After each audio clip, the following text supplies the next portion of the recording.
Okay, and ladies and gentlemen, let me welcome you to Consumer Reports. Delighted to have you here for this, what's going to be, I think, an informative and a fun afternoon. Really pleased that we have with us today NHTSA Administrator David Strickland. Thanks for being here. And EPA Region 2 Administrator Judith Enck. So glad to have you here as well. And we also have, as you'll hear later, a distinguished panel of experts who can talk about both current and future fuel economy. And also want to welcome representatives from a dozen auto companies who later on have got some spiffy-looking, fuel-efficient cars that you can take a look at later on and maybe even drool over a little bit. The key message I want to leave with you today is clear and simple, and that is that Americans do not have to sacrifice affordability, comfort, or even the wow factor when they're shopping for a gas-sipping car. The fact is that fuel-efficient cars are better today than they've ever been, and they'll be even better in the future, and you'll hear about that in the course of the afternoon. We're interested, of course, at Consumer Reports because we try to save consumers money and provide them value, and therefore fuel-efficient cars, we've been reporting on them in vehicles for many years. We do our own testing. Some of you have been at our test track in East Haddam, Connecticut, and we do fuel economy testing as part of what we do at the test track. As an organization, Consumer Reports has continually warned consumers that the purchase price of a vehicle is not the only thing they should be looking at and should not be their only priority. We've always recommended consider a variety of issues, certainly safety features, and that's something that NHTSA has been a leader on, to a vehicle's repair record, or as we say in the business, the cost to maintain and operate a car.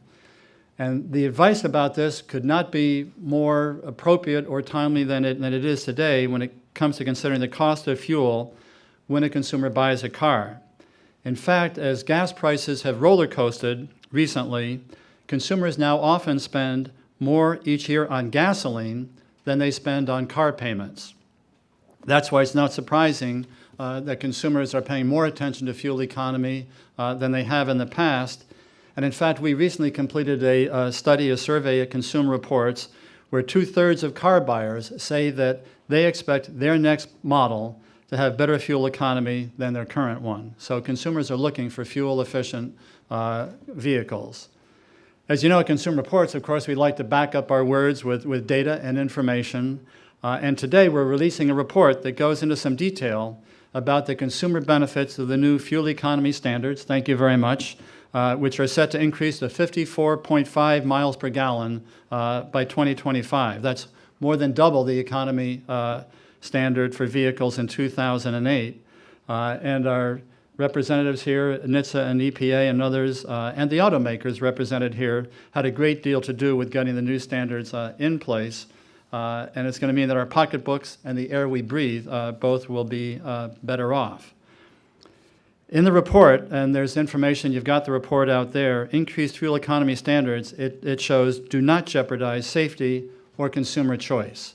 You'll see for yourself in the parking lot later today, and just to highlight a couple of the points in the report that we're releasing, by 2025, fuel efficiency improvements in new vehicles will save car buyers over $4,000 during the lifetime of the vehicle. If it's financed with a car loan, as most purchases are now today, consumers will begin savings that very first month of ownership. And the cumulative effect of the CAFE standards from model years 2011 to 2025 is estimated to save consumers $1.7 trillion in gasoline expenditures. And then finally, another key point from the report, greenhouse gas emissions will be reduced by nearly 2 billion metric tons of carbon dioxide, which is the equivalent over the life of vehicles in model years 2017 to 2025. So there's a lot happening and a lot more to come. And bottom line, the days of trading safety and comfort and luxury for the sake of a fuel economy and a fuel-efficient car are definitely over. So now I'd like to start the program by introducing David Strickland, the head of NHTSA, the National Highway Traffic and Safety Administration. He's been the leader of this critically important agency since 2012, but he's got a long he has a long record of advocacy for auto safety and other safety matters. Prior to his appointment, Knitsa. Administrator Strickland served for 8 years on the staff of the U.S. Commerce Committee on Commerce, Science, and Transportation. And in your work there, it led to passage of several significant vehicle safety measures, including electronic stability control for every passenger vehicle, funding increases for the agency's seatbelt and drunk driving programs, in addition to helping to finalize the fuel economy standards recently. You've continued to build on a long record of auto safety, including now working also to reduce distracted driving and vehicle backover accidents. So for all of this, we are really pleased to have you here and look forward to your remarks. Administrator Strickland.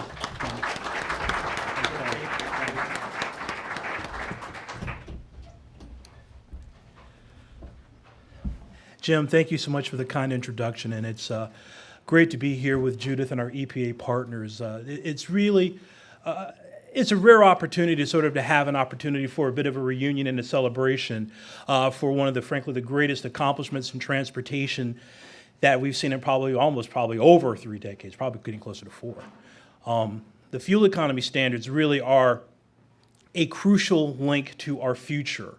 For the corporate average fuel economy standards, where our edict at NHTSA, Department of Transportation, is to reduce the dependence on foreign oil. The Environmental Protection Agency's mission is to make sure that our air is cleaner and that we reduce greenhouse gas emissions. And the achievement that we had with the National Harmonized Program is that we address both. As we know, fuel economy and greenhouse gas emissions are basically corollaries of each other. And the fact that we worked so hard to be able to get this program together really is a milestone. And I'm just so happy for Consumers Union to have put together this event to be able to talk about not only the foundation of the policies that the Obama administration has worked on, but the realities that the manufacturers that are here with us today are actually showing the first fruits of those standards from 2012 and 2013 and are clearly our future going forward all the way to 2025. Just one small editorial note, I have to say, this is my first time here in Yonkers at Consumers Union headquarters. And I have to say a hearty thank you. And before I came over to the Department of Transportation, as Jim noted, I served as a staffer on the Senate Commerce Committee. And one of my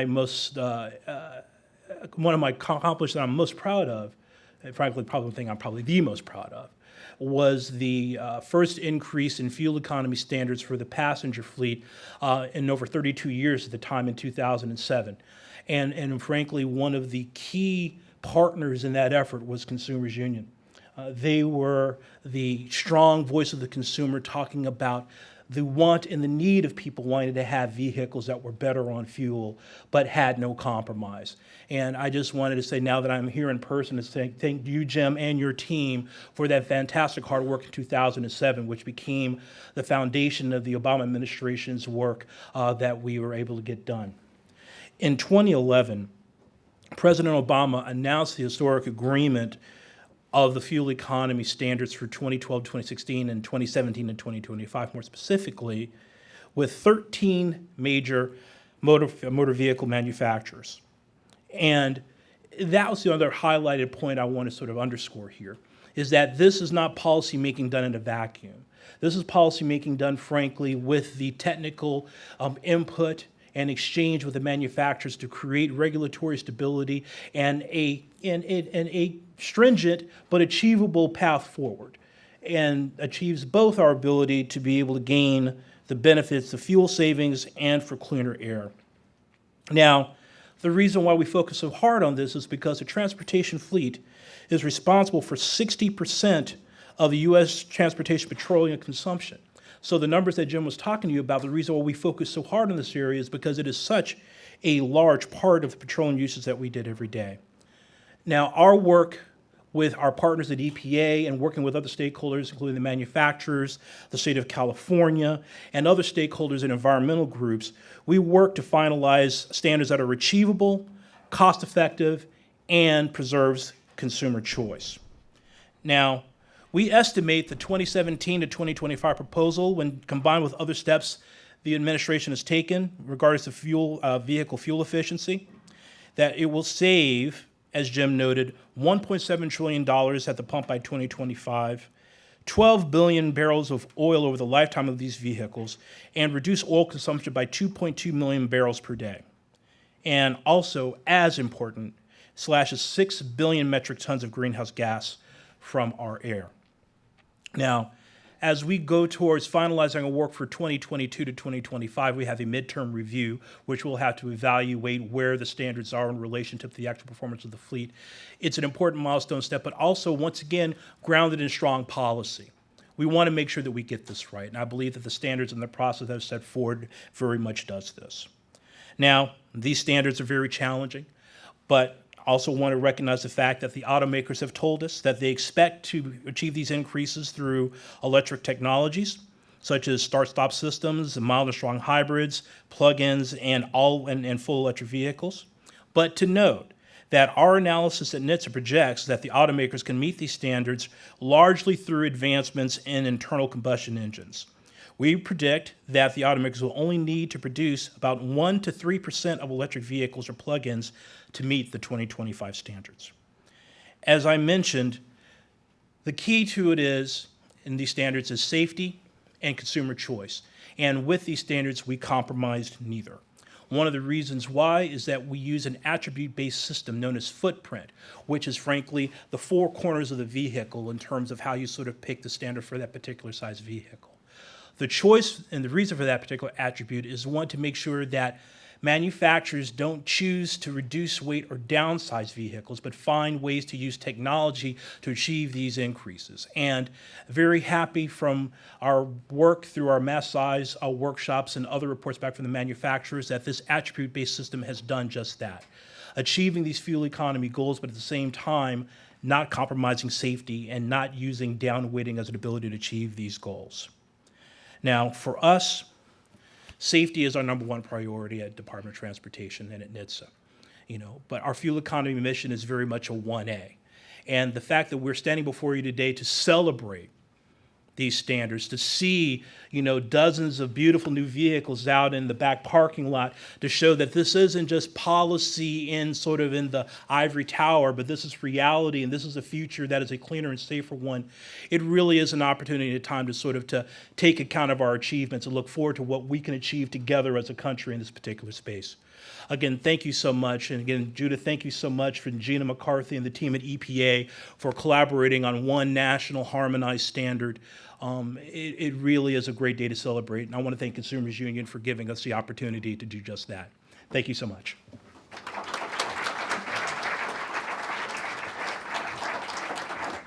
So again, you'll get to see the cars later. I think it's stopped raining, or it's about to stop raining. If that happens, Judith will give credit to the EPA for providing it. It's my pleasure now to introduce, okay, got to get the right time frame, Administrator Judith Enck from the Region 2 of the EPA. She's been there since 2009. The region includes New York, New Jersey, Puerto Rico, and the U.S. Virgin Islands. And she's got a long record in environmental issues. She previously was the Deputy Secretary for the Environment for the Governor of New York. And her environmental protection record, long and impressive. In her current position at EPA, she administers federal programs governing, and you gave me the long list today. I was exhausted just listening to it, but governing air and water pollution, toxic substances, pesticides, and a whole lot more. And along with NHTSA, EPA really was a key leader in making the new fuel economy standards a reality. So delighted to have you here at Consumer Reports and to introduce you. Thanks. Hi, everyone. So I'll send an email. We'll have the rain hold off for an hour and a half. Some people actually think EPA can do that. We can't. It's great to be here with David Strickland, our partner in the federal government, and our agencies certainly play different roles. I spend most of my time touring toxic waste sites, sewage treatment plants, air pollution sources, living the dream for those who care about pollution. So today, it's great to be here focusing on such a positive accomplishment that affects every single American. And I think what people don't always realize is that environmental policies benefit consumers, and nowhere is that more obvious than in the field of transportation.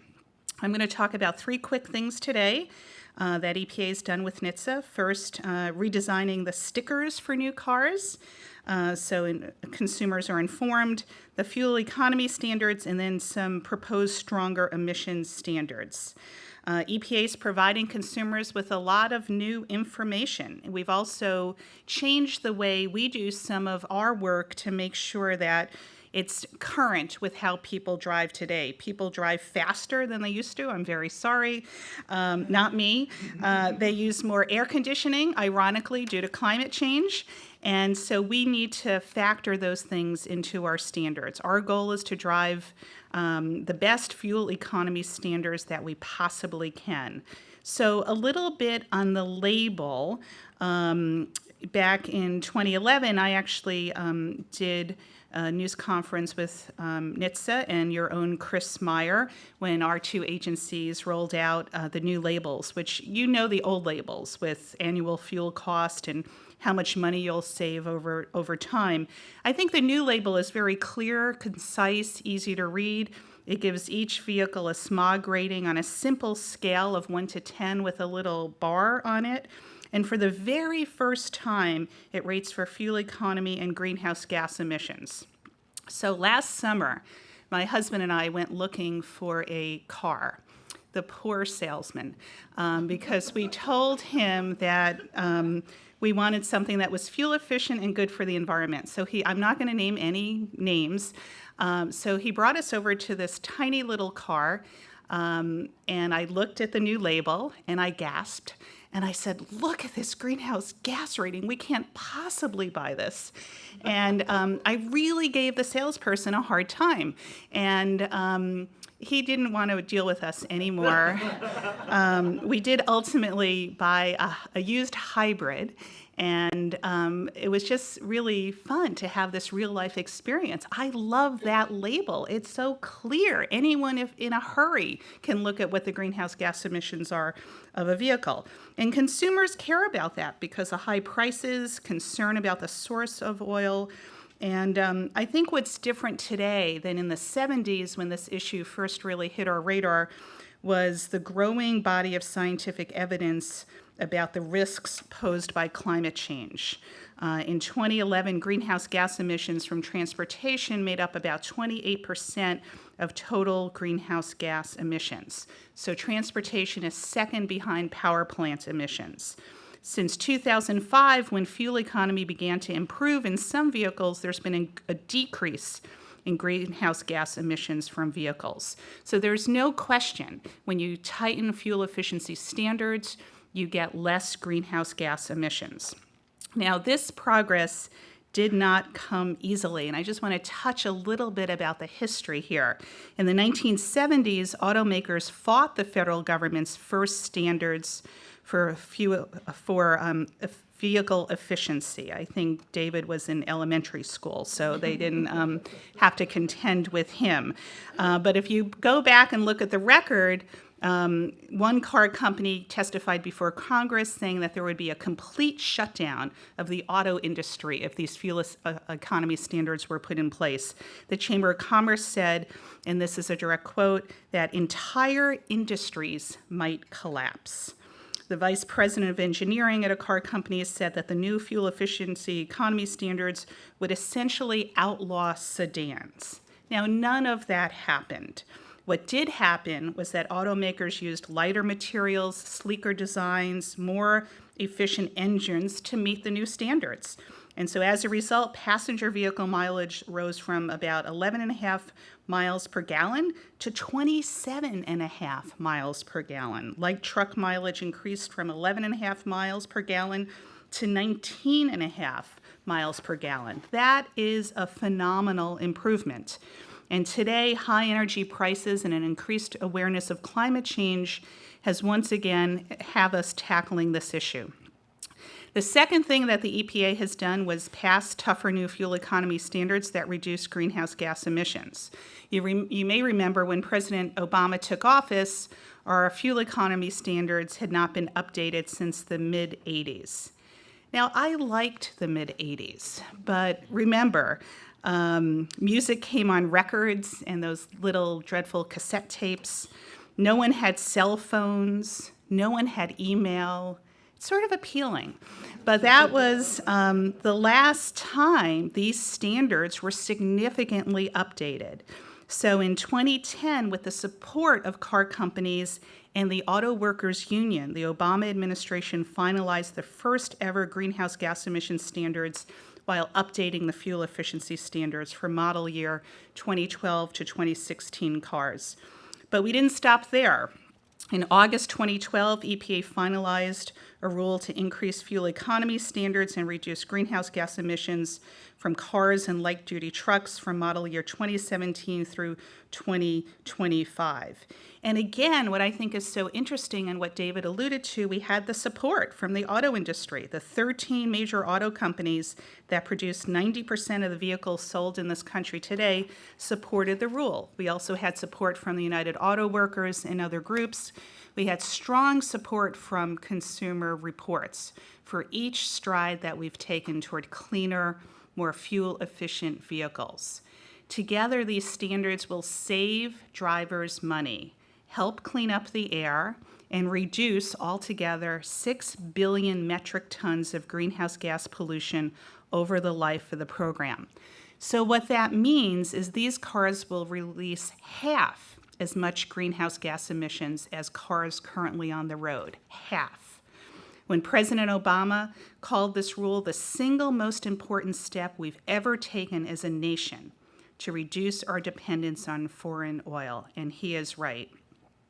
American families are already saving money as the result of the work that has been done. By 2025, drivers will see an annual fuel savings of more than $8,000 per vehicle over the life of the car compared to 2010. The third thing we're doing just happened this spring. EPA proposed tougher standards that will cut conventional pollutants that cause smog by improving emission controls on cars and light-duty trucks, and also cut sulfur content of fuels starting in 2017. The president of the United Auto Workers Union, Bob King, called this proposal a win for our economy and a win for public health.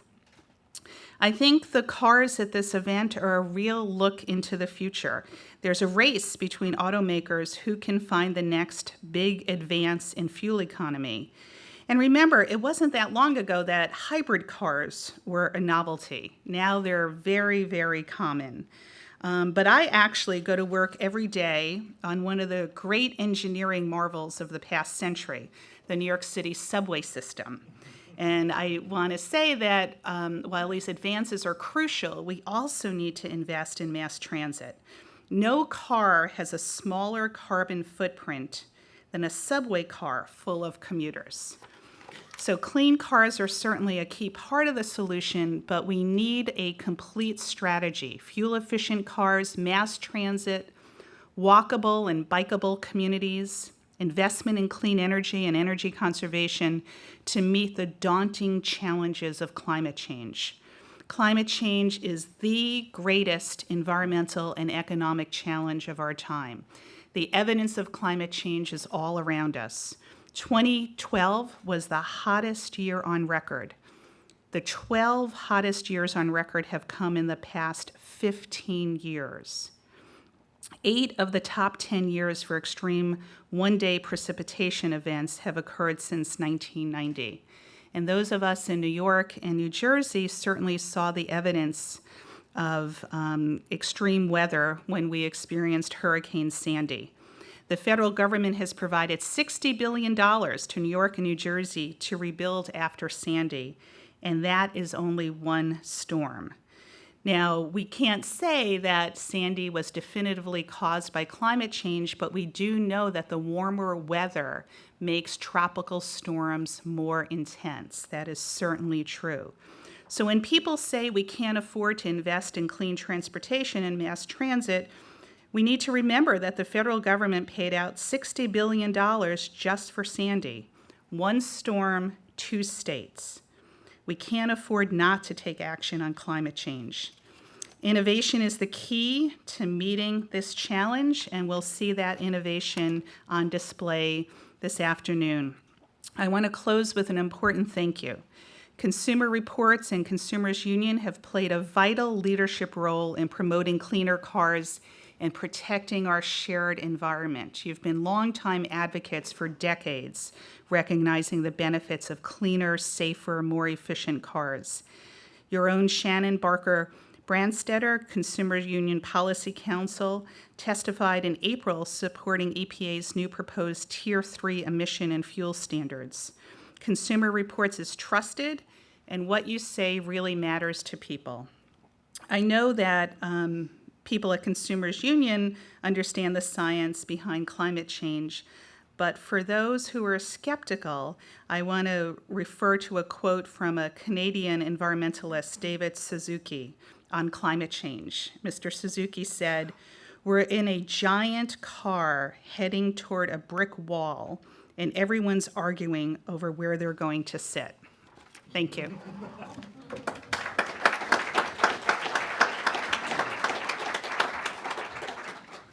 Thank you very much, Judith. And I have no doubt whatsoever that when you went to buy that car, you first consulted Consumer Reports online or took the April auto issue with you into the showroom, and that in itself strikes terror into the hands of.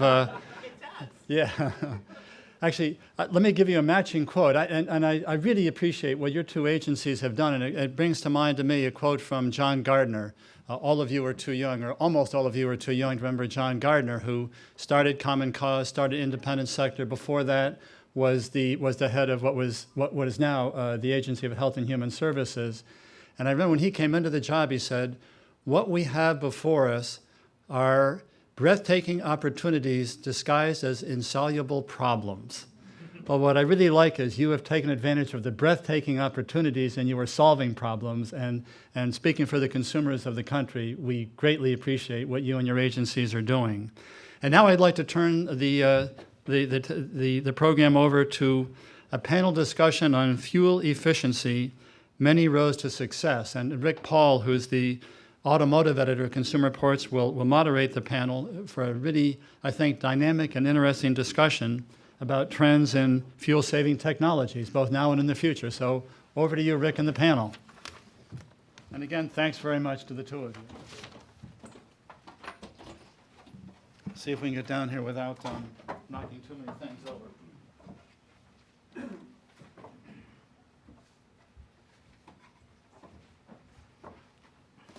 Okay, thanks, Jim. The theme for the panel today is fuel efficiency, many roads to success, and we have a great panel here today. They have a lot of experience in a wide range of technologies and testing in these areas. And so one by one, I'd like to introduce them. Anne, do you want to come up first? And I believe we're in alphabetical order here. That's My first name? Just you wait. Anne Schlenker flew in today from Illinois, where she works at the Argonne National Laboratory. There she is the director of the Center for Transportation Research. Anne joined Argonne in September 2009, and her applied research area is exploring a wide array of advanced technologies and fuels to reduce our country's reliance on imported energy. Among her many areas of focus, Anne oversees the engineering research to improve engine fuel efficiency and combustion processes, reduce friction losses, and optimize how electric drivetrains can interoperate with the smart grid. Although every time I ask her a question, she seems to know something about it, so her breadth of knowledge is much wider. Previously, Anne spent more than 30 years with Chrysler Engineering in product development, including as the Director of Advanced Vehicle Engineering and Alliances. Jake?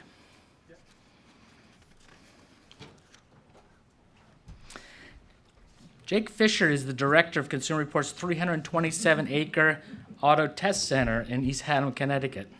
There he oversees CR's extensive automotive testing operations, where his staff purchases about 80 cars per year and conducts more than 50 evaluations on each vehicle, including our own fuel economy tests, as Jim noted.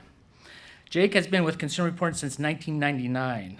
Before coming here, he worked for General Motors as a development engineer, working primarily with the Saturn and Cadillac brands. In his spare time, Jake races sports cars and has perfected the art of drifting around the sweeping turns of our handling course. Patrick?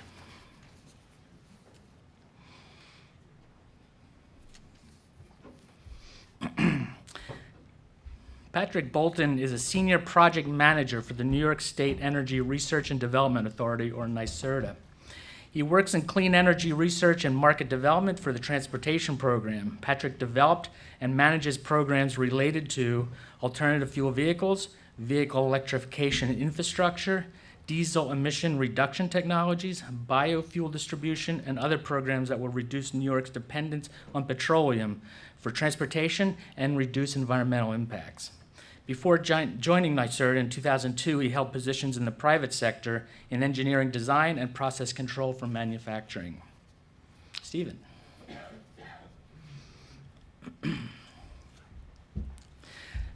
Stephen Crolius is a vice president for Alliance Consulting Group in Boston, where he leads the firm's clean tech practice.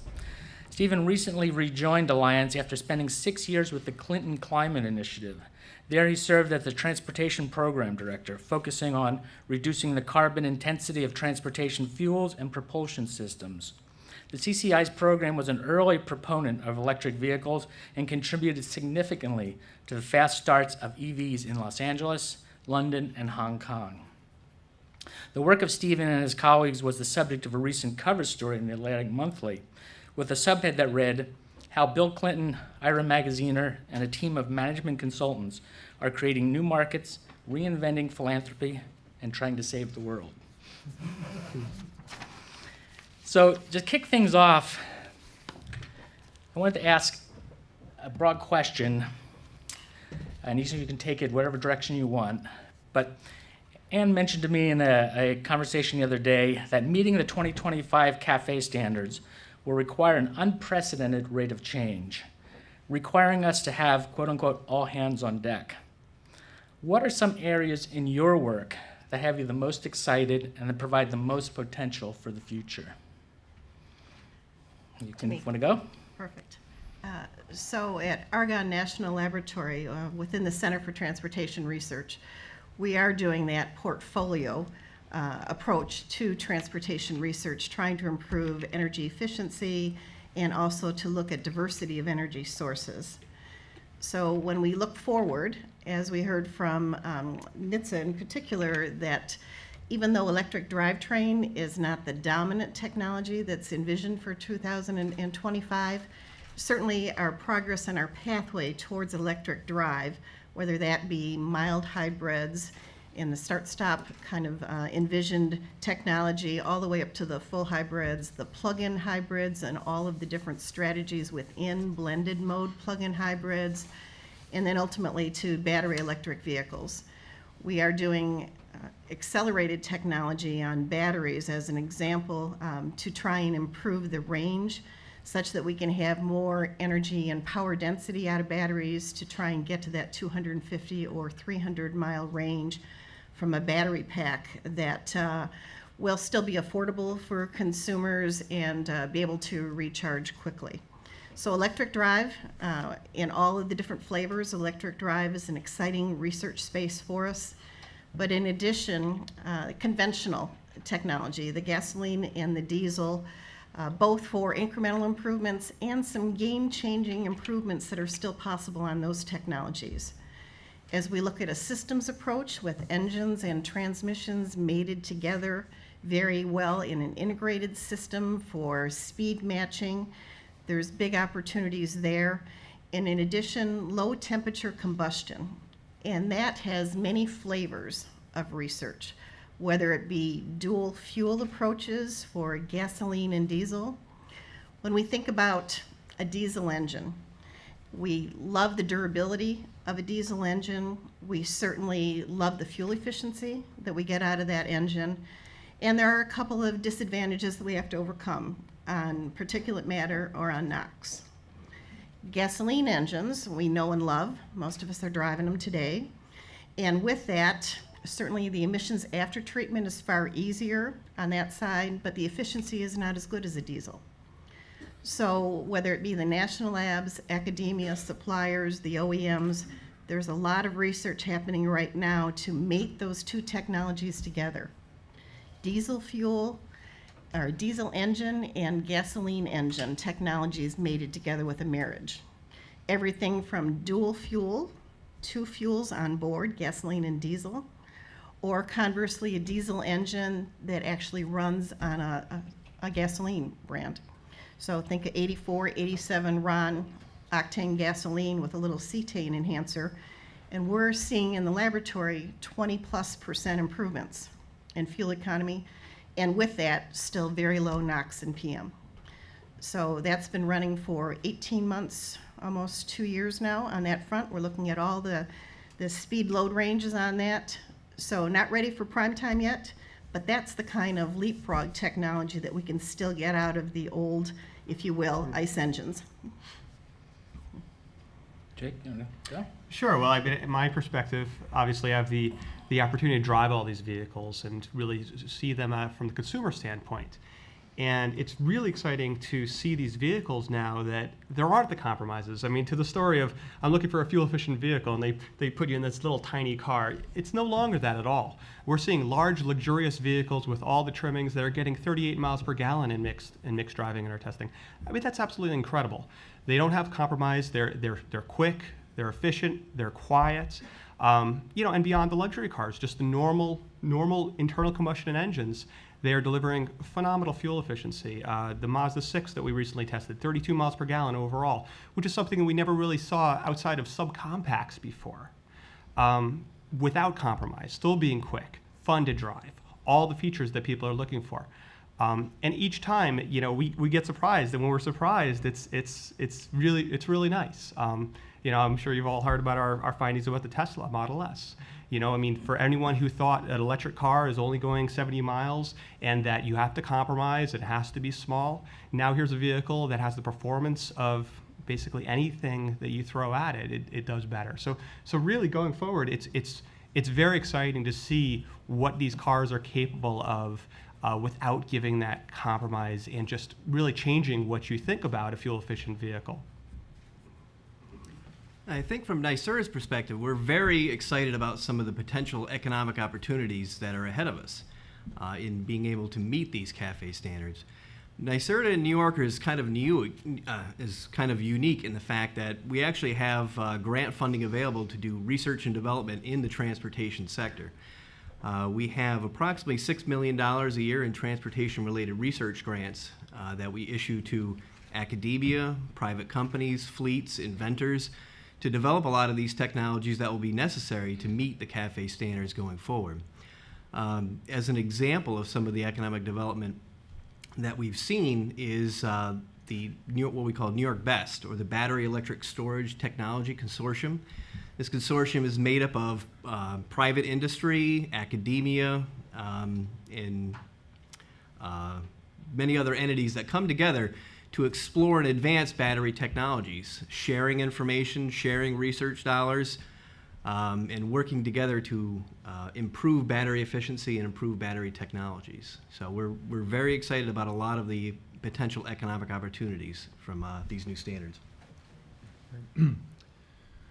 We're extremely excited, and have been for several years now, about electric vehicle technology. And when I say electric vehicles, I'm focused on the far end battery electric vehicles, but recognizing that hybrids are important and plug-in hybrids are important as well. But our focus, when I say our, I'm talking about the Clinton Climate Initiative. Our focus is less on the technical and more on the marketability. How do we get these vehicles into the market? When the 2011 CAFE agreement was announced, there was a lot of commentary about how this was some sort of Trojan horse that was going to force electric vehicles into the hands of consumers in 2025. And I heard Administrator Strickland say that, in fact, in 2025, NHTSA's estimate is only maybe 1 to 3% of the sales in that year need to be electric vehicles. But I'm scratching my head. I scratched my head then. I'm still scratching my head now. Like, this isn't castor oil we're talking about here. An electric car is the lowest hanging fruit on the tree of requiring the least change in behavior, demands the least from the consumer of anything we can do to reduce greenhouse gas emissions. And we've looked across the gamut of what's possible, and we really believe that this is the case. I hope we all can agree that the electric car is not, however, something that won't come into its own until 2025. Obviously, they are here today. They've been here for a couple of years. We think the time is now. And the reason we think the time is now is because it already makes economic sense for a significant proportion of drivers in the United States to own one. And economics isn't everything, but economics is a very important thing. When I say economics, I'm talking about the total cost of ownership over a period of 5 or 6 years. If you drive more than 50 miles a day during your weekly commuting time for a period of 6 years, and you only get the federal tax credit, and you buy, for example, a Nissan Leaf, you will come out ahead than against buying for example, a Toyota Corolla. It's just, that's what our numbers say. If you happen to live in a state that you get a state tax credit on top of the federal tax credit, let's say of $2,500, which is, for example, the case in California, then you can talk about 5 years. You break even on total cost of ownership in 5 years, only driving 40 miles a day. Now, it's 8% of the drivers drive between 50 and 70 miles a day today. So that's already, not a huge number, but it's an important number. And what we need to see is people who, so far, most of the purchasers of electric vehicles have been motivated by social benefit. That's what the polling shows. We need to get electric vehicles going in people who are concerned about their wallets. I think that pretty much includes all of us, and particularly the people who drive 50 to 70 miles a day. That doesn't require them to find public charging infrastructure. There's a whole nother chapter I could speak to, but won't, about the need for public charging infrastructure. But even put public charging infrastructure aside, if you've got a home-based charging, then you can go your 50 or 60 or 65 or 70 miles a day and do just fine and come out ahead economically by buying an electric vehicle today. Thank you. I'd like to stay on that subject for a moment. All of you have experience with electric vehicles, and one of the big questions of the day is how can EVs gain more acceptance among mainstream consumers? What needs to be done? Anyone take that?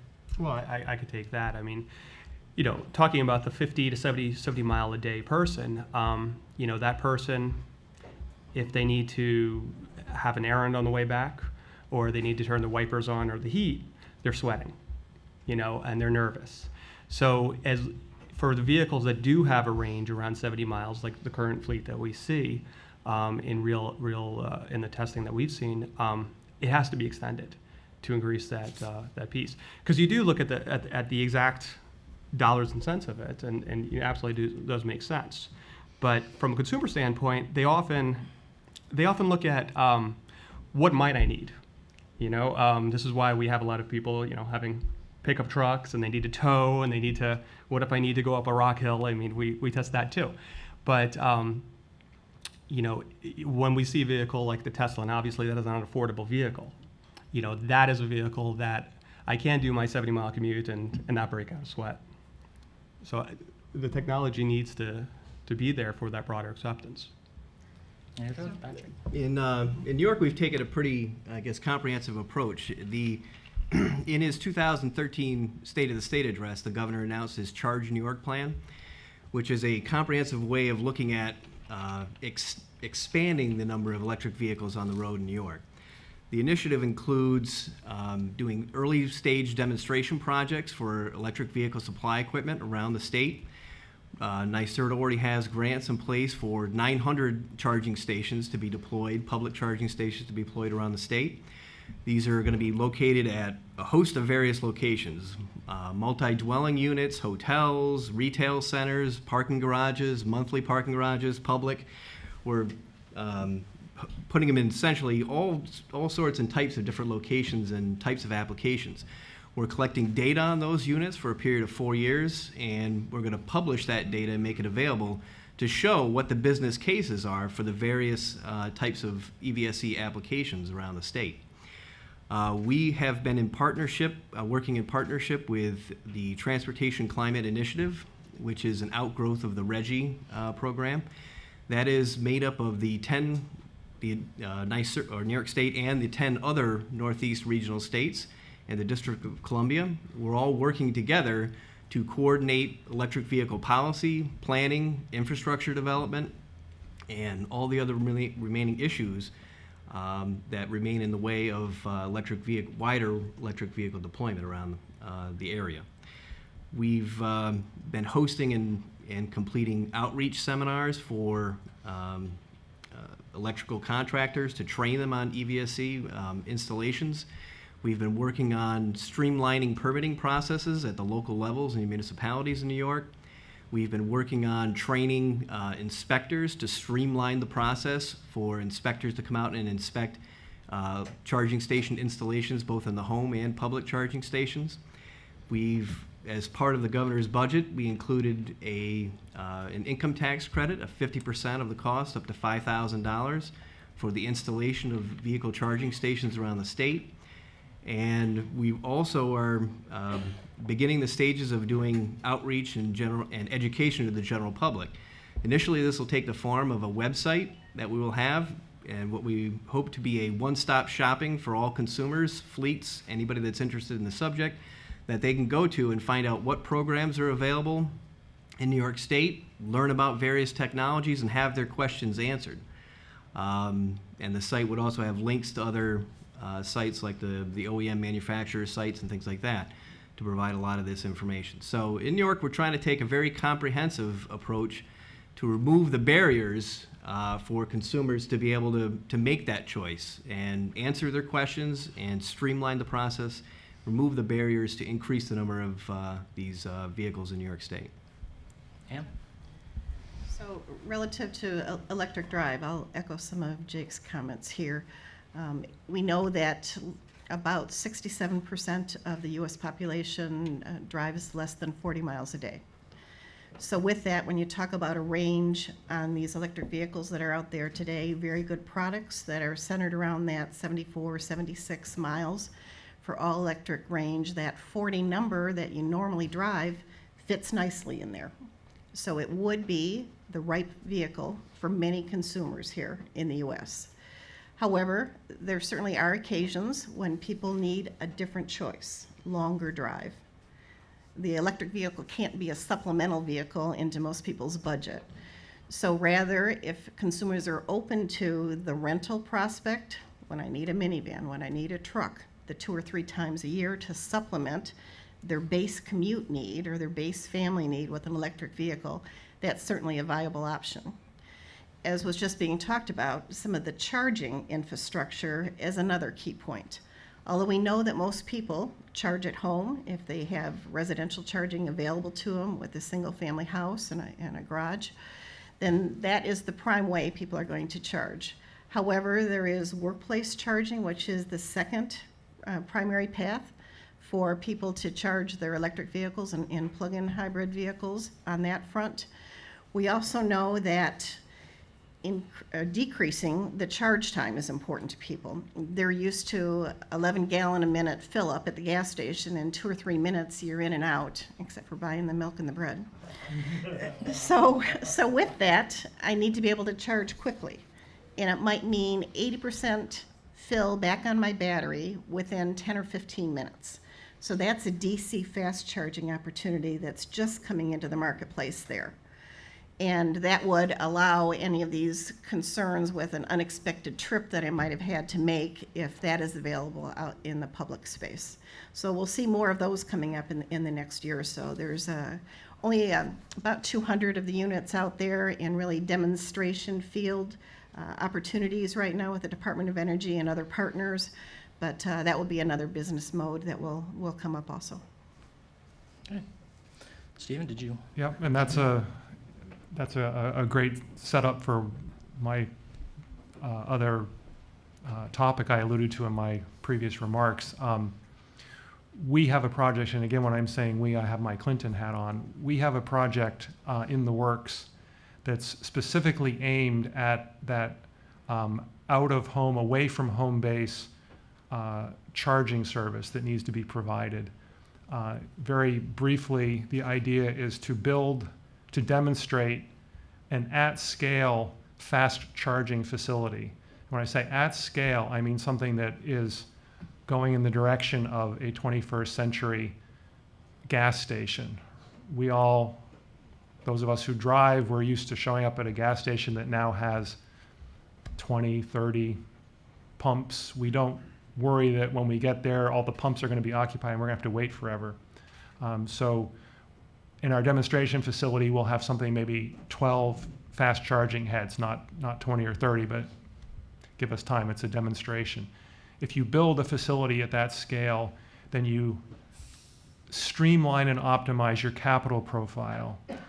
You put in place a configuration that allows you to have a different kind of conversation with your host utility and the state public utility commission related to demand charges and other terms and conditions of electricity supply. And most importantly, it's the customer service model, so that instead of if you're out in the world and you need to, and your state of charge indicator is getting a little low, you're starting to sweat, and you need to top up, you don't need to worry that you're going to show up at the fast charging facility that just has one head and there's going to be 3 cars waiting, each of which are planning on taking 20 to 30 minutes.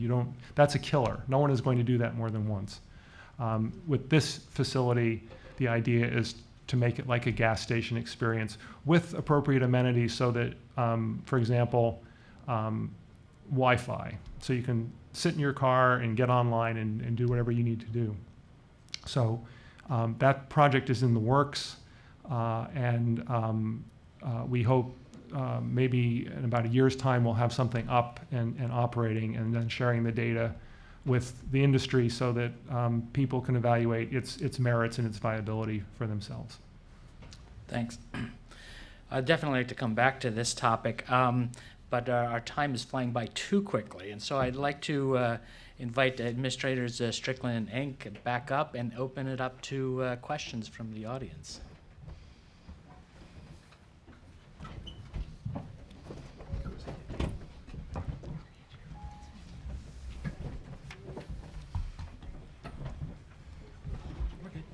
Yep, right on the edge. Perfect. You're concerned about your safety. Safety is number one priority. I'm Elizabeth. There you go. I'm Elizabeth Leamy. I'm with ABC News, and I have a couple of questions about the electric vehicles, if I can ask them both here. I'm a consumer reporter, not an environmental reporter, so forgive me if I'm misunderstanding something, but with the electric vehicles, aren't you just shifting the fuel use to power plants, which may be even less clean than vehicles, if everybody starts buying electric vehicles and plugging in? I have an answer to that. Sure. Go ahead, Steve. Yes. You are. However, we did an analysis last year that said that the best case for an internal combustion engine car would be a diesel. And the worst case for an electric car would be a grid supply that's entirely, fueled by coal. Mm-hmm. Those are about at par. So anything other than that, you're going to come out cleaner and better with an electric vehicle. If you have something other than pure coal in your grid mix, or if you're driving anything other than one of the most modern and fuel efficient diesel cars. And also, just to add on to that as well, also depends on clearly where your electrical source is. Some of the cleanest power, like say in Washington State, which is mostly hydro, you're going to be way better off than frankly any other fuel mix. So you're going to actually probably have an overall national offset if you move to shifting more to electrical than that. Also, I believe it's on our website, our joint website with EPA, ourselves at DOT and DOE, fueleconomy.gov. We talk about the upstream emissions issue, which actually gives you a really good breakout on those particular equities. So, different question, putting my consumer hat back on, more comfortable territory. Steve, you were saying that if you get the federal subsidy, you come out ahead. If you get the state subsidy, you come out ahead. That's not going to cut it long term. At what point will we come out ahead just with the vehicles themselves, the cost of the vehicle and the cost of the fuel? Yeah, What point can they stand alone? It's a wonderful point, and and I feel a little self-conscious here. I'm sitting next to. I can tell you that we have cultivated close partnership in industry with some of the automotive OEMs. And I can tell you from their side, they're looking at the tax credits as the thing that will initially allow them to get the market going. When the volumes of the manufacturing volumes of the cars are so low, and they haven't had time to, capture the economies of high volume production. So that's what the tax credits will take care of. By the time the tax credits have all gone away, the virtues of high volume manufacturing and product optimization, all that will kick in. And by the way, the Nissan Leaf, if you just look at the history of the pricing, the MSRP of the Nissan Leaf over the 2 years since it's been introduced, you'll see that it's the price is already trending in the right direction. And also, as one part of the work that NHTSA and the EPA did as part of the fuel economy label is clearly the fuel savings in terms of real dollars and the sort of the payback period. And I think across the spectrum, I think every consumer is going to be able to have, that live information and choice right there, frankly, at the point of sale. And I think in almost every scenario, there's some have a little longer payback than others, that all of the technologies in the mix right now do have a achievable payback period within the normal ownership window of a vehicle, usually within the loan of between 5 to 7 years approximately. Some people hold on to vehicles longer, so you have a typical life cycle of a vehicle being held, say, for 10 to 12 years. All of them have a positive payback. And I think the larger issue, frankly, for us to be able to convey to consumers, is the upfront costs are going to be more than paid back, and frankly, longer term savings by the adoption of these technologies. And I think that's frankly one of the reasons why, the agencies and the administration work so hard to sort of convey this information to consumers to help be able to have folks make those educated choices. And you had a comment? There's a lot of complementary analytical tools that we all have when we do this payback analysis for total cost of driving. And on hybrids today, on average, we see a payback period of about 1.5 years or less.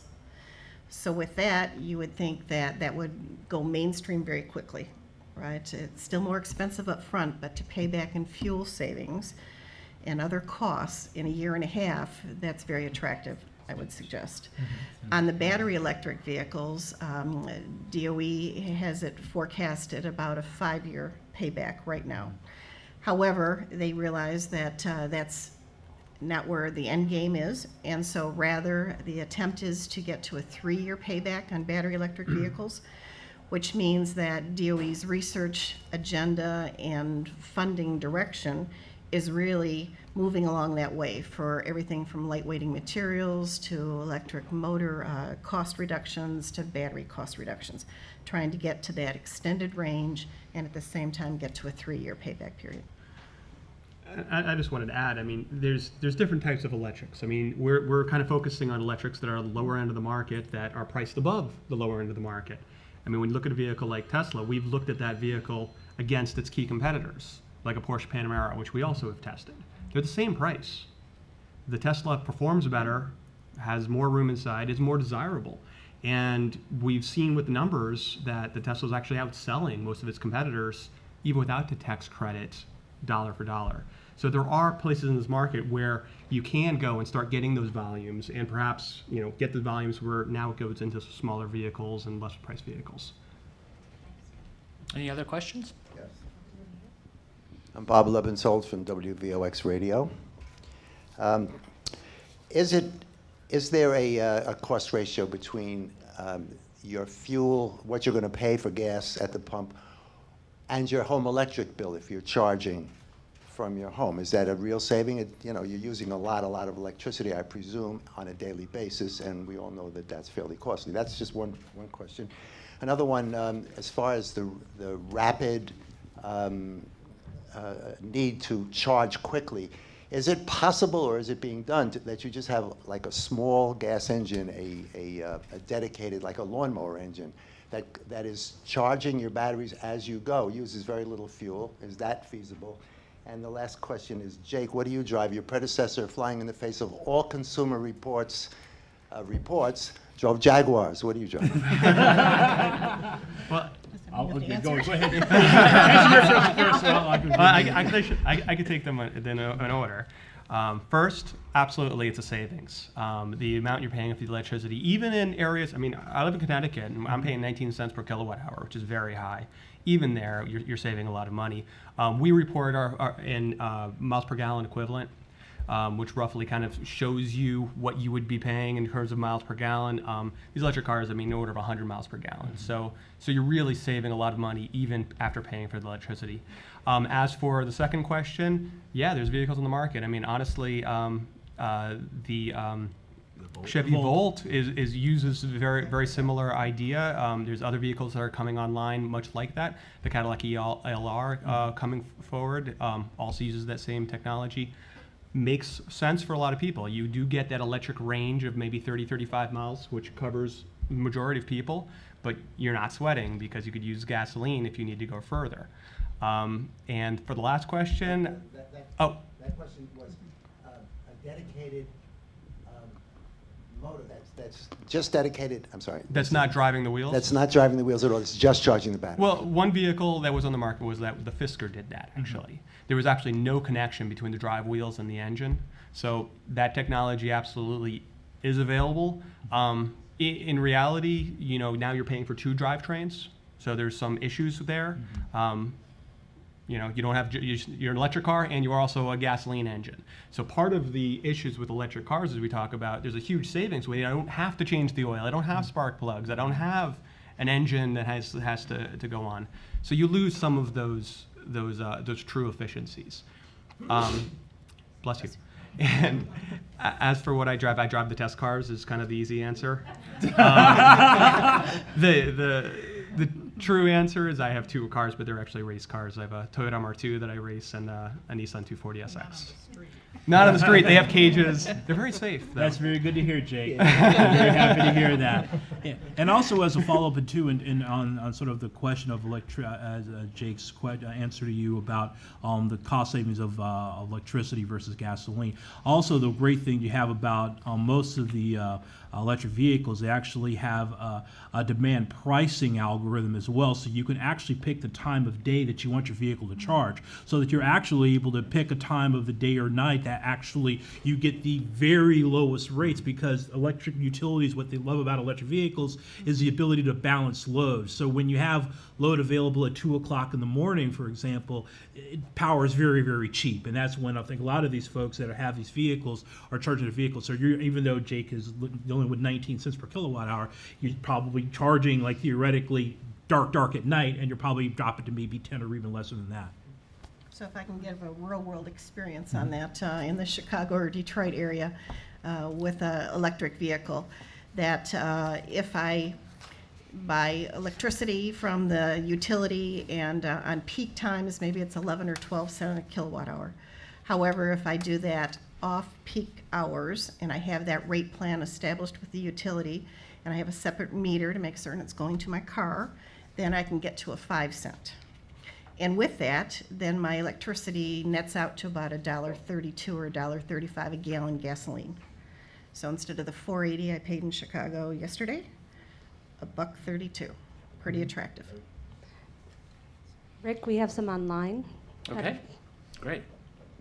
Yeah, since this is being live fed, we have a couple Twitter questions.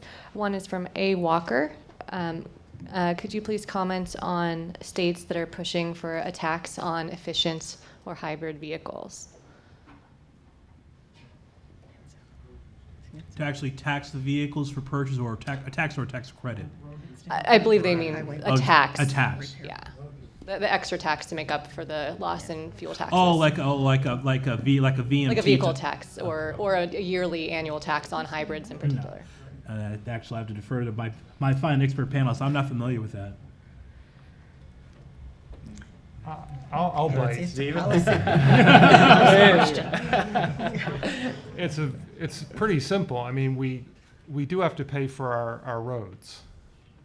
In due course, if we have a massive shift over to electric drive vehicles that are using little or no taxed petroleum products, then we still have to pay for our roads. So is the right time to put that tax on now? That's that question's above my pay grade, but, you know, it's a question. At some point, we will get to that. If we're successful with electric vehicles, electric drive vehicles, at some point we will get to that point. And to answer the question, I guess directly, I'm not aware of a state that's making a particular decision to use some other user fee other than the gasoline tax. But I mean, you know, so Steve said it best. I mean, that's clearly, we've been seeing the Highway Trust Fund is not being replenished because we are actually using less gasoline even today. So clearly, it's going to have to be a funding source issue to be resolved, you know, by the Congress. You know, it's clearly an open question. And another question from Jack Liu. How about diesel engine plus hybrid? Could that happen? From the perspective of the department and EPA as well, you know, our standards are technology neutral, and clearly there's going to be a lot of competing technologies, and that's clearly going to be available for consumers to make, frankly, to make the buyer's choice.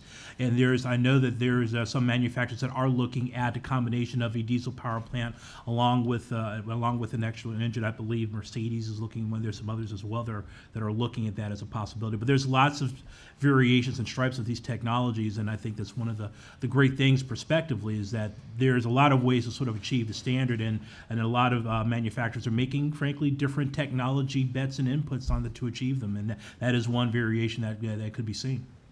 If I may, I mean, from our experience, I mean, the diesel's just phenomenal on the highway, steady state cruising at higher speeds, and the hybrids make great fuel economy in cities. So it does make sense. I think the issue probably is going to be cost, because both of these technologies are adding cost, and whether or not it makes dollars and cents afterwards. Any other questions? Yeah, we got one here. Okay. Thank you. Hi, Angela Greiling-Keen with Bloomberg. You've talked about the 2025 standards as basically providing a carrot for electric vehicles. The ZEV mandate from California, which of course is followed by a lot of other states, is sort of more of a stick with penalties if certain sales targets aren't met. How do you view that way of promoting these the types of vehicles you're talking about today?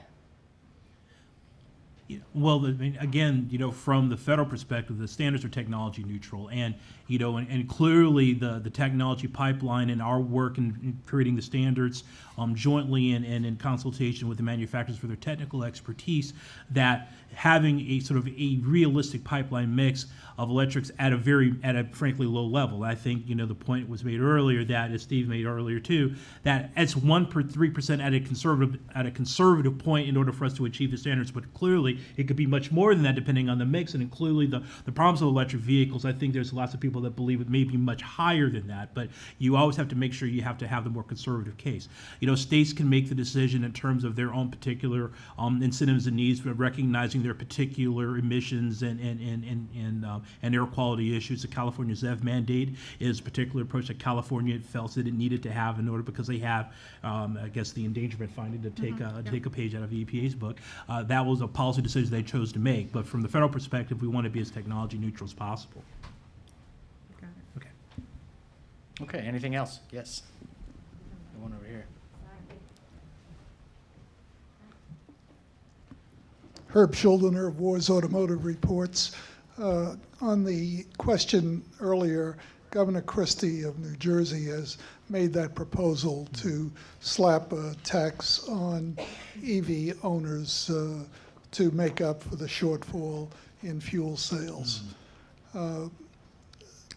Does the EPA and NHTSA have an estimate as to how much it will cost per vehicle to the OEMs, and what will they have to pass on to retail customers to achieve the 54.5 mpg standard, the CAFE standard, in 2025? What will that do to automotive prices? Could you give me some kind of a range for that? Yeah, I think we have to get back to you on the specifics on that. Clearly, there's going to be more upfront costs. Maybe Jake might have more of a breakdown across. That's a pretty wide and variant, question, because as I mentioned in my answer earlier, that there's different technology pipelines that have different cost profiles that manufacturers are choosing to take. So it all depends on which pipeline manufacturers choose when you think about the overall cost. But we can definitely, I think, our overall estimates in terms of the average cost. I know we have it at the agency. We can definitely. I'll have my folks get back to you on that specific answer. Well, can I follow up? Sure. Will light vehicles be more expensive in 2025 because of this? Well, we have an answer from the technical team from EPA. Which is not me. Oh, Jim, you have it? Oh, yeah. Yeah. I apologize. Jim, go ahead. It's. Thank you. Jim I'm sorry, Tam. this is Jim Tam. He is our From- Office Director for our Fuel Economy Division at NHTSA. Okay, so the agency's estimated there's a single path manufacturers could use to comply with standards going forward. And using that particular pathway, we estimated the cost of a 2025 vehicle relative to a 2016 vehicle would add $1,800 on the average price. That would be both passenger cars and light trucks. We've also had estimated when we did the 2012 to 2016 rules, it was around $950 average price per car to get up to the 2016 standards over a 2011 model year vehicle. But those costs are more than recouped by the fuel savings achieved by the consumer. Yeah. So. A very important point is by a large factor, the savings were much, much larger than the incremental cost. We were saying the savings range depends on what discount rate you assume, but they range from 37. I better double check that number. I've got it right here. I think it's about 50. It's about, up to 50. Over the. It's about $5,700 to $70,400 per vehicle, depending on the discount rate over the life of the vehicle. Sure, it is five. The savings achieved would be $5,700 to $7,400, depending on the discount rate chosen over the life of the vehicle. If I could just add to that, estimates are estimates, and your mileage may vary. But I will say this, is that we have been watching fuel economy really increase in a lot of mainstream vehicles.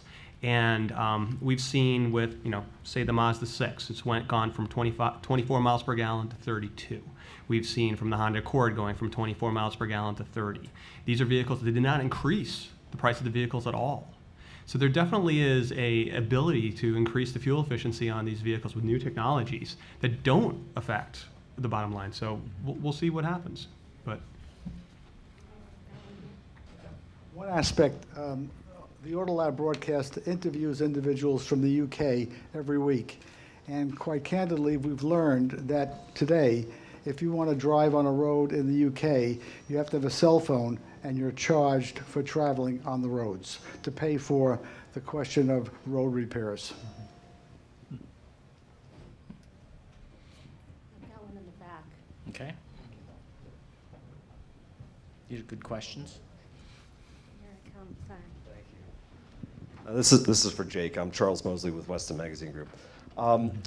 I'm interested that you made one brief comment on something about cars that's really important, which is that people buy cars for stuff they want, not necessarily how they always use them. I think one of the problems is we're always throwing out the number, they only drive 40 miles a day, they only do this, that, or the other thing. But almost everybody here, I'm pretty sure, has had to do an emergency run at one point or another. And no one wants to get a car that's going to stop them from doing that. So why do you, in terms of how you rated the Tesla, for example, which you rated very highly, how did you discount that that freedom to go, I want to go to Texas tomorrow? And since that car can't do that, right, how did it still do so well? Well, the truth is we actually did take quite a bit of points off for that. And I've said before in the press, I mean, you could take a Toyota Yaris and I could drive to Cleveland tomorrow. I can't do that in the Tesla, and that's absolutely true. Quite honestly, and the car would have blown out our system if the car could be driven everywhere. But just as you can tell, I mean, the car, the way it performed compared to any other car in our tests on the track, it's nothing like we've ever seen before. And it does that because it is electric. What's that? Yeah. I know what I'm saying. So can Right. a race car. You know, your Sure, it 240 has an SX. Achilles heel, and honestly, there's other Achilles heels So too. it's We not don't know about really the a car in reliability. the concept that it can be used however we want to use it. Correct. It's a car for very specific things. Again, how would it rate so highly in Consumer Reports as the best car? Unless you change the definition of car to be cars only can be used under 40 miles. Well, it doesn't under 40 miles. It Well, actually Tesla goes has a 200, larger- yeah, Tesla has a 250 really larger- miles. Yeah. Yeah. Yeah. It absolutely is. You're right. Got one here, Rick? Yeah, sure. Fred Bordeaux from the Auto Lab radio show. And on our show, we answer questions from consumers on automotive problems. And this might not be in your, but with the technology evolution that's going on today, is there any work being done with education departments to train the future technicians to handle the technology that's coming through, whether it be in hybrids and the safety of a high voltage battery? Well, I can speak to that at some aspect of it. One of the things that we're working on at NHTSA is clearly battery electric and safety issues. We're upgrading the battery electric standard FMVSS 305, and part of that is we're working with the firefighting community, including the manufacturers as well as the emergency medical services folks, across the spectrum on how you sort of handle and deal with these particular issues in a crash scenario. Probably a better, group of people in terms of the training of the technicians for repair is clearly the manufacturers that are also sort of working through these issues. But I know that already today when you're dealing with hybrid electric battery system repairs, there is clear protocols by technicians in terms of how they're being handled, and including, particular gloves, how you handle it, how you ground it. There's even the shepherd's hook actually present in those particular vehicle bays if you do have somebody that made a mistake, so you can snatch them off of the battery. So there's already protocols in place, and I'm sure the manufacturers probably speak in more detail of how they sort of train their technicians, both both in-house and clearly third-party independent shops. Yeah. In New York, we have 3 community colleges that have alternative fueled vehicle mechanic training classes and curriculum. Onondaga Community College in Syracuse, Hudson Valley Community College up in Albany in the Capital District, and Bronx Community College down here in the city. And they all have training that's specific towards training mechanics for dealing with alternative fueled vehicles, electric vehicles, batteries, et cetera. Okay, great questions. Anyone else? Okay. Any online? Shannon? I just want to, there was a question about diesels, and I'd just like to come back to that for a second, because we have a couple diesel cars out on the lot there, you'll see. But in our consumer surveys related to alternative fuels, we've seen that there's not a lot of consumer interest in diesels still. What are some of the opportunities that they provide and some of the obstacles to getting broader acceptance? Anyone on that one? So I'll take a diesel one to begin with. I think diesel technology does have viability here in the U.S. again. There is education that has to happen. Mm-hmm. There's some stigmatisms that are still out there that need to be overcome. Everything from availability of diesel fuel and low sulfur diesel fuel availability at the mainstream pumps, which is true. Also, the price point of a diesel engine, it's going to be more expensive than gasoline. Of course, you do have that fuel savings, that fuel economy benefit of 25%. So if you're a highway driver, lots of miles each year that you put on your vehicle at that 20 or 25,000 miles, then diesel could be your right application. Of course, the delta between gasoline and diesel fuel is something else that needs to factor into it, and that's pretty seasonal, and it also has some volatility with it. So there's obviously some experimental vehicles here back into the marketplace now in production vehicles from 2 or 3 plus new entries into the OEM space. I'm hoping that they're very successful here. I think that the informed consumer needs to really understand what their own driving pattern is, and whether they're the urban short commute kind of person, stop and go, and I really ought to be a hybrid person. If I'm that long distance driver and highway speeds, then maybe the diesel's the right thing for you.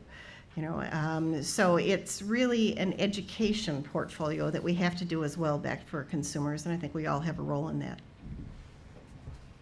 Yeah. Stephen, you want Sure. to join in? As excited as we are about electricity, we do recognize that it's not going to solve every transportation problem. So we're also excited about low carbon or low greenhouse gas alternative fuels. So I want to mention that just within the last day or two, friends of ours, Volvo, and a company called Oberon Fuels are going to demonstrate a bio-DME, actually a set of bio-DME powered trucks with Safeway, the grocery chain Safeway as the host in California. So the internal combustion engine absolutely can have a future in a low greenhouse gas environment. We just need to use other fuels, and the reason I mentioned particularly bio-DME, it's bio-dimethyl ether. Dimethyl ether drops into a compression ignition or diesel ignition engine with small modifications you need special fuel injectors, but otherwise it's pretty much just a straight drop-in. So there's tremendous potential in that regard. I just want to say, very briefly about the diesel experience. This weekend I took the boys up to Montreal to see Formula One, and we drove the Cruise diesel that we're currently testing. And on the highway at speeds, I was going speed limit. That's a state issue, Jake. I don't know. Jurisdiction? I don't know. I don't understand it. But I mean, I was getting 44 miles per gallon at this Cruise diesel, cruising on the highway at speeds where I would not be getting that out of a hybrid on flat. So I think there is the understanding of that if you're driving on highways, this is a great technology. However, I went and I got diesel gas, and I went on Gas Buddy and I found a place to get diesel. And while there's a big awning, it was raining, there was a big awning where all the nice fuel pumps were for gasoline. I went around the corner to get the diesel with the gas pump from the 80s that didn't have a swipe reader, and it had and I was standing there rain. So there's some issues still. This question, Eric? Yeah, I think this question is probably for Ann or David to follow up on the diesel question. Is there any limitation in this? Sorry, Eric Everts, Consumer Reports for Ann or David. Is there any limitation to diesel production capacity at refineries in this country? Is that going to be a limiting factor to getting the price of the fuel down to the point where it'll be acceptable in cars? I mean, refining capacity is always going to be a question, and I think that especially with the renewable fuel standard that EPA is working to run to ground, and I think one of the reasons why that we are moving towards actually, I guess, the E15 standard in order to try to get more ethanol into the fleet in order to be able to sort of to gen that market. There's always going to be refinery issues, and it's going to be definitely a partial driver to, frankly, the cost comparison to other technologies. One of the reasons why that the standards really are technology neutral, and you're trying to sort of pick those choices because there's an anticipation, the argument over when there's peak oil and all those other issues which are driving, clearly the intrepid push towards other technologies for that particular time of day. In the short and midterm, however, clearly refinery, production, and clearly the movement of the price of petroleum-based fuels will make other technologies look more appealing in the short and to midterm, clearly. And I think that's one of the issues that I think that, frankly, that we undertook as the agencies in looking towards a longer-term standard. I think we have a question from an online viewer. From A. Walker. Are there any incentives for companies to install charging stations for their employees? Well, in New York State, we currently do have a tax credit available to the companies. It's 50% of the cost, up to $5,000 per unit that they install. The DOE was also running a EV project. It's called the EV project, where There was over 13,000 charging stations, electric vehicle supply equipment out in the field, as well as over 8,000 vehicles to collect data with data loggers for 3 years to understand the way people were charging their vehicles and the performance of the vehicles. So within that program, there are incentives for home charging and for workplace charging also. The subject of biofuels came up, and Patrick, I know that New York has been making a strong effort to bring E85 to the state's drivers. Can you talk about that a little bit? We've made some incentive funding available to retail gas stations around the state of 50% of the cost, up to $50,000 per station, for the installation of tanks, pumps, etc., to allow the retail stations to sell high levels of biofuels to the general public. Currently, we have about 100 stations that have been completed, and last year they sold almost 10 million gallons of E85 in New York. And essentially, that's the equivalent of about 18,000 cars in New York State operating strictly on biofuels or E85 for a 1-year period. So we've also had extensive programs for biodiesel distribution around the state. We provided incentives for about half the terminals in New York State to install tankage and rack dispensing equipment so they can make biofuels or biodiesel available to consumers, fleets, municipalities, and not just for on-road transportation, but also blended biodiesel with heating oil around the state as well. So. Great. Any other comments on biofuels? Questions? Rick, I think we have time for one last question before we Okay. go outside and I think see we these have cars. it over here. Right here? Here I come. Just you'll get the mic. There you go. Isn't there some evidence that high levels of ethanol may not be good for at least some engines? Isn't that an issue? Well, the vehicles that would use the high-level blends of ethanol are called flex fuel vehicles and are specifically designed to operate on the high-level blends of ethanol. You wouldn't want to put E85 in a regular gasoline engine. It's going to cause a lot of problems. Okay, great. I guess that's all the time we have for the panelists. It was great discussion. I thank you so much. And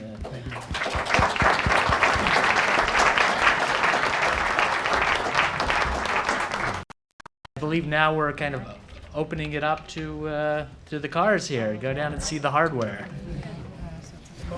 Great.